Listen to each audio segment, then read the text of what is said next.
예수님의 사랑으로 성도 여러분을 사랑합니다. 한 성도님이 가정에서 기르는 개가 새끼를 9마리나 낳았습니다. 마침 그 가정의 신방을 가서 보니 똑같이 보이는 어린 새끼들이 어미 젖을 물고 연신 빨아먹고 있었습니다. 그런데 유독 다른 새끼들에게 끼지 못하고 뒤처지는 새끼 한 마리가 있었습니다. 그 새끼를 보더니 성도님이 젖을 물고 있던 다른 새끼를 떼어내고 그 새끼가 젖을 물리게 했습니다. 그러면서 하시는 말씀이, 목사님, 새끼를 많이 낳은 건 좋은데 너무 많이 낳은 것 같습니다. 어미젖도 8개밖에 없는데 9마리가 태어나다 보니 가장 작게 태어난 저놈이 자꾸 뒤처지네요. 몸도 가장 작고요. 잘 클지 걱정입니다. 한 달쯤 지났을까 성도님을 뵌 김에 그 새끼는 잘 크고 있냐고 물어보니, 목사님, 며칠 전에 결국 그 새끼가 죽었습니다. 그래서 정원 한쪽에 잘 묻어줬는데 그날 밤부터 어미가 계속 집을 왔다 갔다 하네요. 저희가 자려고 방에 들어가면 저희 방문을 발톱으로 핥으면서 낑낑거려요. 먹이도 잘 안 먹고 여기저기를 두리번거리는데 아무래도 죽은 새끼를 찾는 것 같네요.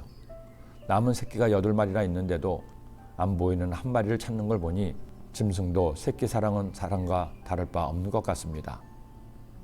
부모에게 있어 자녀는 어떤 존재일까요? 사람은 누구나 자신을 태어나게 한 부모가 있습니다. 그리고 특별한 경우도 있지만 대부분 부모는 자식을 사랑합니다. 특히 10달간 자신의 몸에서 자라나 태어난 자식을 대하는 어머니의 모정은 말할 것도 없습니다. 영화 마대에서도 보여준 것처럼 자식에 대한 어머니의 사랑은 거의 맹목적입니다. 내 자식이 살인자라 할지라도 그것을 숨기고 미화시키는 어머니의 사랑은 어떤 경우에는 무섭기까지 합니다. 그렇다고 해서 어머니만 자식을 사랑하는 것은 아니죠. 그 결은 다를지 몰라도 아버지 역시 자식을 사랑합니다. 특히 아버지의 가족에 대한 책임감은 무서울 정도입니다. 내 가족, 내 자녀를 먹여 살리기 위해서 때로는 숨어도 위험도 무릅쓰고 힘겹게 사는 이 시대의 아버지들을 보면 숙연해지기도 합니다. 이런 부정을 다윗도 가지고 있었습니다. 평생 하나님을 사랑하고 나라를 사랑해서 최선을 다해 살았던 다윗도 이제 자신의 모든 것을 아들 솔로몬에게 물려줄 때가 왔습니다. 더구나 솔로몬은 자신의 뒤를 이어 이스라엘 왕국의 왕이 되어 나라를 다스려야 했습니다. 그러니 이미 왕으로서의 삶을 살았던 다윗은 왕의 무게가 얼마나 무거우신가를 잘 알고 있었습니다. 그러기에 아들을 위해 하나님께 간절한 기도를 드립니다. 아들 솔로몬이 이런 왕이 될 수 있도록 하나님께 간구하며 아들에게 당부하는 기도를 드린 것이죠. 하나님이여, 주의 판단력을 왕에게 주시고 주의 공의를 왕의 아들에게 주소서.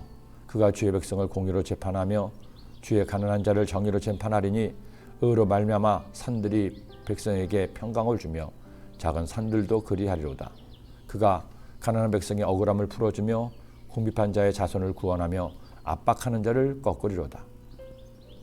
다윗은 이 기도를 통해 왕으로서 해야 할 것들을 이처럼 말씀했습니다. 첫째, 공의로 재판하라. 둘째, 가난한 백성들을 돌보라. 셋째, 나라를 풍성하게 하라. 넷째, 하나님을 찬송하라. 이것들은 비단 왕에게만 요구되는 동복은 아닐 겁니다. 이 세상의 모든 리더가, 이 세상의 모든 부모가 가져야 할 동복일 겁니다. 저는 여러분이 이런 사람이 되기를 기도합니다. 공의와 사랑으로 살아가기를 기도합니다.